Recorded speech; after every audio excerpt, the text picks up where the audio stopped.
Hello guys, KpShamino here with another guide for my beginner's guide, and this time it's a Starship.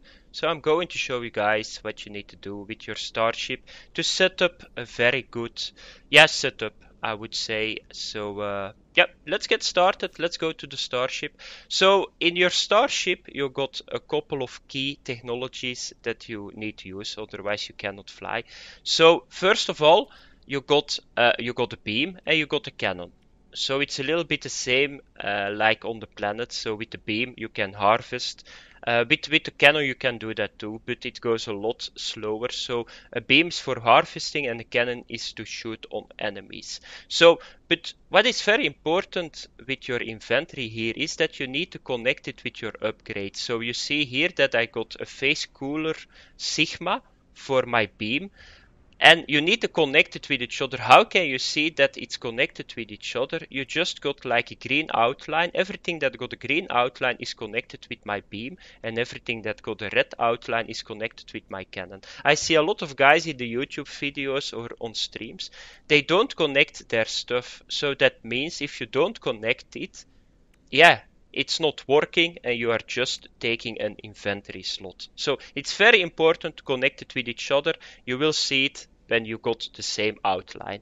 So now I'm showing you guys this, but normally if I go to farm, I don't use those upgrades for the simple reason that they take inventory space, and it's not really needed because I don't farm in space a lot and I don't fight in space a lot. So now I'm just set it up for you guys that you can see it how you need to do it. Then you got a deflector shield. It's just a shield that protects you. If your shield is down, you're a sitting duck and you're almost dead. So you need to feed it with oxide to keep the energy at 100%. Then you got a pulse engine. A pulse engine needs titanium to keep the energy up. It's in space. When I'm going to show you guys in space, you will see that the pulse engine allows you to fly a lot faster, and it's very fast. You will see it. Then you got the hyperdrive, and the hyperdrive is something very special in the game. So at some point you are going to get the hyperdrive. I cannot show you guys that because everybody got a different game. It's a single player game. So the hyperdrive is very important to do a warp jump. And warp jumps you need to jump to other systems. So I had one problem.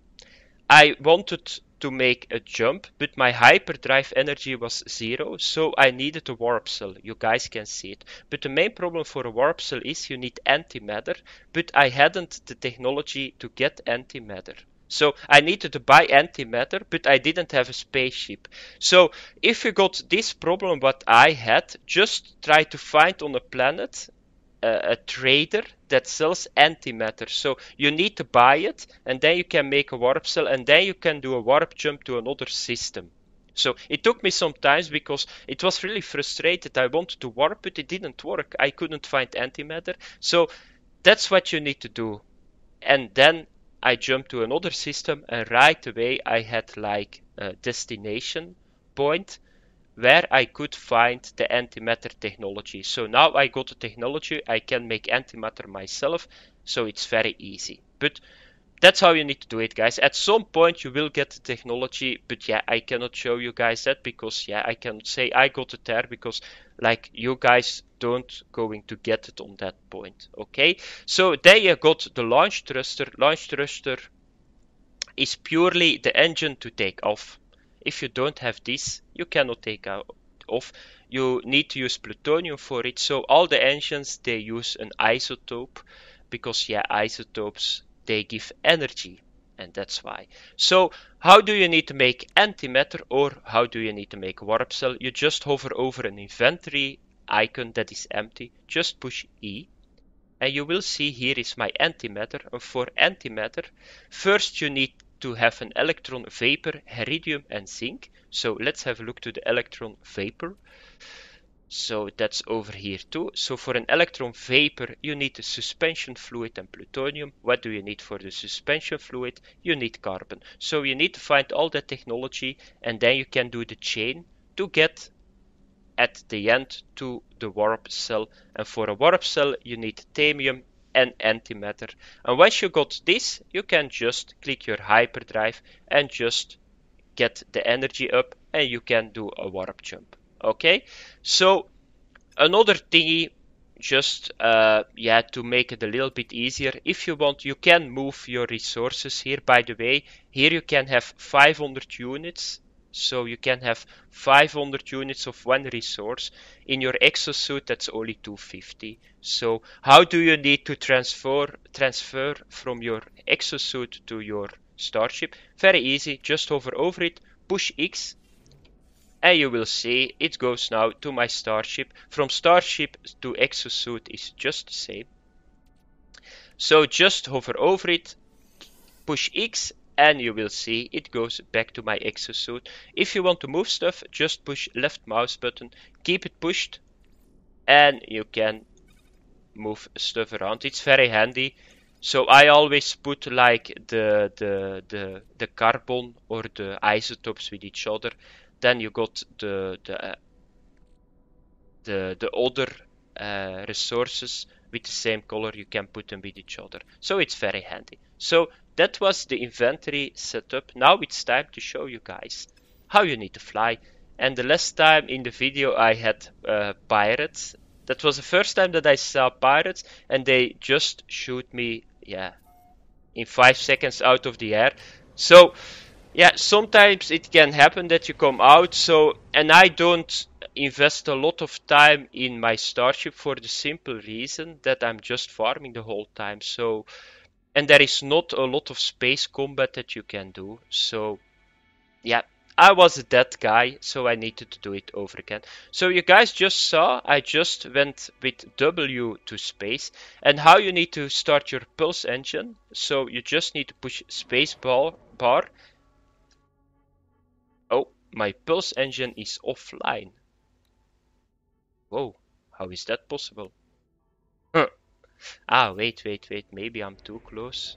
I was too close to the Starship. So what you need to do is push spacebar, keep spacebar pushed, and you will see I'm flying now very fast. If you want to stop, just push S to stop. Okay? Now you guys see that here are resources in space too, but at the moment I got my photon cannon on, and you will see this is my photon cannon. So you can farm with your photon cannon too. But if you want to go to your beam, you just need to push S is X, and at the right top you will see that now it's changing to phase beam. So now I got my phase beam, but I got one major problem with my phase beam is that I don't have a cooler on it or a strong cooler. And check, now you can just farm Thamium. Thamium is very important because it feeds your drive. So otherwise you cannot fly. So therefore I think they just put it here in space a lot. But that's how you need to farm in space. I don't do it because you can get a lot of more resources in the planets. So now I'm going back to the space station. So if you want to check out stuff in space, you just need to push C, and you will see I'm doing now a scan of space. If you find something that is important, you will see it lighting up like my space station now, and then you can fly over it. Okay, to end the video, I'm going to show you guys how you need to warp. It's not that complicated, so you just need to go to menu, not to menu, what I'm saying now, to map. So you just push M, and you will see now you got a nicely map. And I'm at the moment in this system, and I'm not even going to try to say in what system that I am. But what can you see on this screen? You see how many planets you got. You see the destiny to the center. You see that you need to warp or that you don't need to warp. But I'm at the moment at this location. So let's go to another location. So this is another location, and you will see at the bottom that you need to warp. If I push now just my left mouse button, you will see I'm going to warp automatically to this system. I'm not going to show you guys this now, because otherwise, it's very precious, my warp cells. So You cannot use it the whole time because you need antimatter, you need to craft all that stuff. But if I push now left mouse button, I warp to the dark flow system, and that's a system that got a normal name for once. So you can jump over there, but you need to have, of course, your warp drive, and you need to have, of course, the energy in your warp drive, otherwise you cannot make the jump. Okay, that was it for the Starship, guys. I hope that you enjoyed it. Thanks for watching. If you like the video, give me a like. If you like my channel, subscribe please. The next video that I'm going to make is the multi-tool. It's a very cool tool, but I need to go to the planet that I can show you guys some stuff. So that was a Starship video. Thanks for watching. See you guys later. Have fun in No Man's Skies. Bye bye.